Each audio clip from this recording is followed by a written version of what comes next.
এর কারণে মুসলমানদের রক্তের সাথে গাদ্দারি করেছে। এই জন্য আজকে মুসলমানদের কলিজায় আঘাত দিতেছে। হে মুসলমান, শুনে রাখো, এই মসজিদে আকসা আমাদের ছিল, আমাদের আছে, আমাদের থাকবে।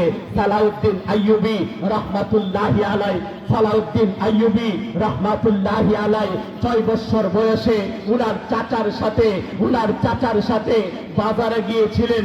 উনার চাচা উনার আঙ্গুলে ধরে ধরে নিয়ে গিয়েছিলেন।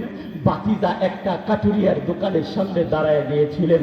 কাঠ কেটে কেটে সুন্দর সুন্দর ফার্নিচার বানায়। সেই ফার্নিচারের দোকানের সামনে সালাউদ্দিন আইয়ুবী রাহমাতুল্লাহি আলাইহি দাঁড়ায় গেছেন। চাচা জিজ্ঞেস করে, ও বাতিজা, কেন তুমি এখানে দাঁড়াইলা? সালাউদ্দিন আইয়ুবী 7 বছরের বাচ্চা বলেছিলেন, আমি এই ঘরের ভিতরে, এই কাঠুরিয়ার ঘরের ভিতরে সুন্দর একটা মঞ্চ দেখতে পাচ্ছি, সুন্দর একটা মিম্বর দেখতে পাচ্ছি। আমি এই কাঠুরিয়াকে জিজ্ঞেস করতে চাই, এই মিম্বর কেন বানাইলো? এই মিম্বর কেন এই ঘরের ভিতরে এত সুন্দর করে বানায়া রাখলো? ছোট্ট বাচ্চা কাঠুরিয়াকে গিয়ে জিজ্ঞেস করে, এ কাঠুরিয়া, এই মিম্বর তুমি কেন বানাইলা? কাকে দেওয়ার জন্য বানাইলা? সেই দিন কাঠুরিয়া বলেছিল, মসজিদে আকসা ইহুদিদের দখলে, মসজিদে আকসা বেঈমানদের দখলে।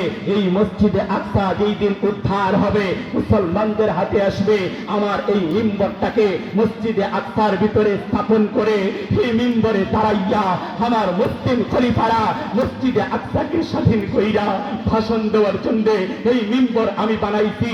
সেই দিন 7 বছরের সালাউদ্দিন আইয়ুবী বলেছিলেন, আমার চাচা, এই মিম্বর আমার লাগবে, এই মিম্বর আমাকে কিনে দাও। ছোট্ট 7 বছরের শিশুকে চাচা মিম্বর কিনে দিতে বাধ্য হয়েছে।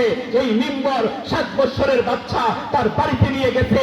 সালাউদ্দিন আইয়ুবী 7 বছর বয়সে পরিকল্পনা করেছিল কিভাবে সেই মসজিদে আকসাকে ইহুদিদের হাত থেকে উদ্ধার করা যাবে। 7 বছর বয়সে একটা বাচ্চা পরিকল্পনা